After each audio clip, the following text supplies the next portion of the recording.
በአንድ ወቅት ነብዩ አለይሂ ሰላቱ ወሰለም ሰሃቦችን እንዲህ አሏቸው ما بعث الله نبيا إلا رعى الغنم ነብይን አንድም አላህ አላከም ፍየል የጠበቀ ቢሆን እንጂ ፍየልና በግ የጠበቀ ቢሆን እንጂ ማንም ነብይ በዛ ያላለፈ የለም አሉ ነብያችን ሰለላሁ ዐለይሂ ወሰለም وأنت يا رسول الله አሏቸው ሰሃቦቹ ሰለላሁ ዐለይሂ ወሰለም አንተም ብትሆን አንተ የአላህ መልእክተኛ አሏቸው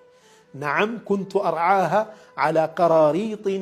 لأهل مكة لمكة سوج بتوسن دموز أنيم ፍየልና በግ ጠብቅላቸው ነበር እረኝነትን እኔም ማልፌበታለሁ አሉ ነብያችን ሰለላሁ ዐለይሂ ወሰለም አንድ ሰው ሙያ ሊኖረው የግድ ነው እረኝነትም ቢሆን ምንም አይነት የሆነ አይነት እሱን ሊያስተዳድረው የሚችል ስራ ያስፈልገዋል ስራ በስራነቱ ዝቅ የሚደረግ ስራ የለም ሐላል ሆኖ አላህ Subhanahu Wa Ta'ala የሚወደው ስራ ሐላል የሆነ ስራ እስከሆነ ድረስና ከሰው እጅ እንዳንወድቅ የሚያደርገን እስከሆነ ድረስ ስራ ሁሉ ክቡር ነው ስራ ሁሉ የተከበረ ነው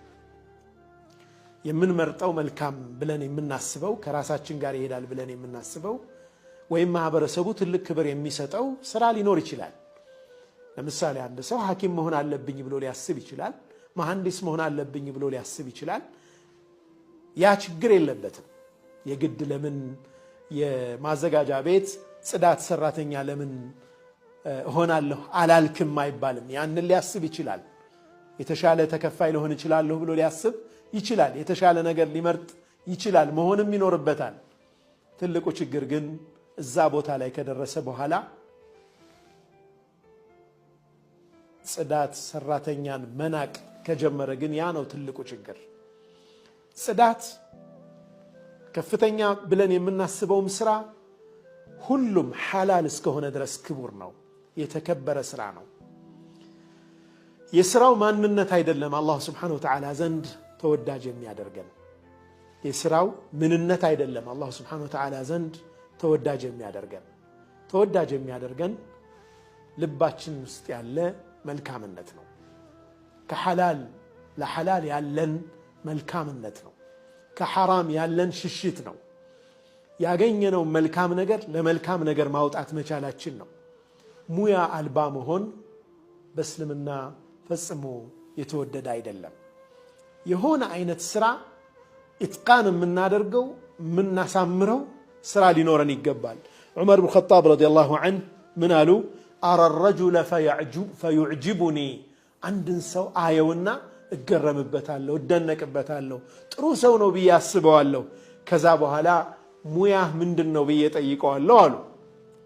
ሙያ እንደሌለው ሲነግረኝ سقط من عيني ከአይኔ ይወድቅብኛል እንቀዋለሁ ማለት ነው ሙያ አልባ ሆኖ ሳገኘው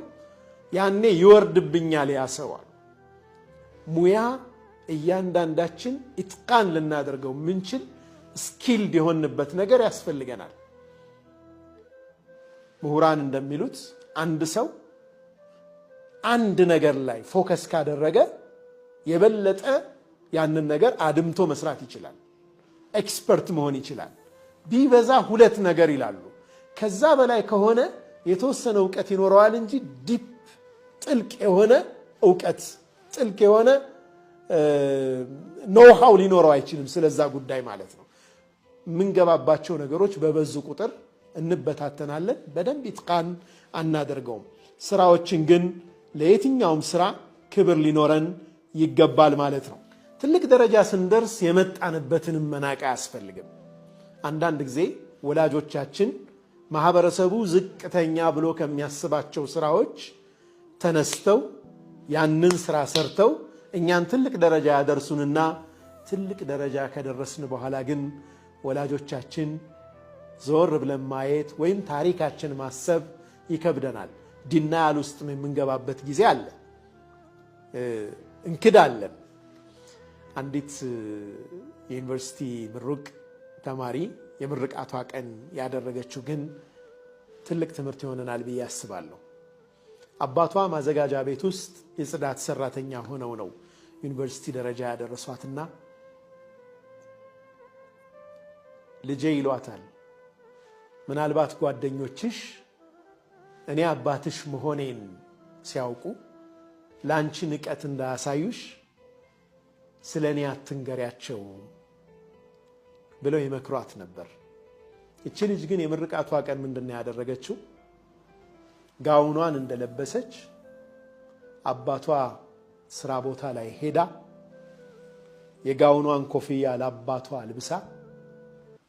ይህ ታላቅ ሰው ነው አባቴ የሚል ጽሑፍ አክላ ፎቶዋን በሶሻል ሚዲያ ነበር የለቀቀችው። ታላቅነት ነው ሐቂቃ።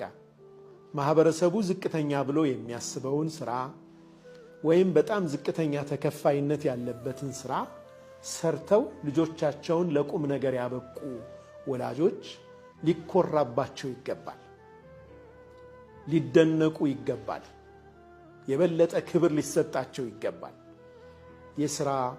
ትንሽነት የለውም። ትንሽ የሚባለው አስተሳሰቡ ትንሽ የሆነ ሰው ነው። አስተሳሰባችን ከፍ ያለ እስከሆነ ድረስ ሐላል የሆነ ምንም ስራ ብንሰራ እኛ የተከበርን ሰዎች ነን።